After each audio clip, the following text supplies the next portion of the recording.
Hi friends, நம்ம இன்றைக்கி வீட்டிலே மொறு தோசை மாவு எப்படி செய்யுதுன்னு பார்க்கலாம். முதலில் தேவையான பொருட்களை பற்றி பார்க்கலாம். 2 கப் பச்சரிசி, 1 கப் புழுங்கலரிசி, 1/2 கப் உளுந்து, 2 ஸ்பூன் வெந்தயம், 2 ஸ்பூன் கடலைப்பருப்பு, 2 ஸ்பூன் துவரம்பருப்பு. பச்சரிசி, புழுங்கலரிசியை நன்றாக கழுவி ஒரு பாத்திரத்தில் ஊற வைக்கவும். அதில் உளுந்து, வெந்தயம், கடலைப்பருப்பு மற்றும் துவரம்பருப்பு சேர்க்கவும். இவற்றையெல்லாம் தண்ணீர் சேர்த்து 4 மணி நேரம் ஊற வைக்கணும். ஊறிய பிறகு மிக்சி அல்லது கிரைண்டரில் சேர்த்து தேவையான அளவு தண்ணீர் சேர்த்து நைஸாக அரைக்கவும்.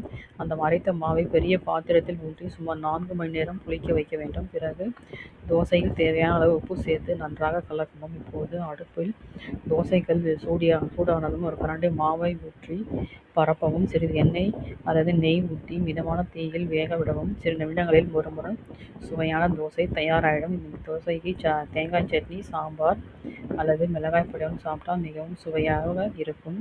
இதை பயன்படுத்தி பலன் பெறுவோம். தேங்க்யூ.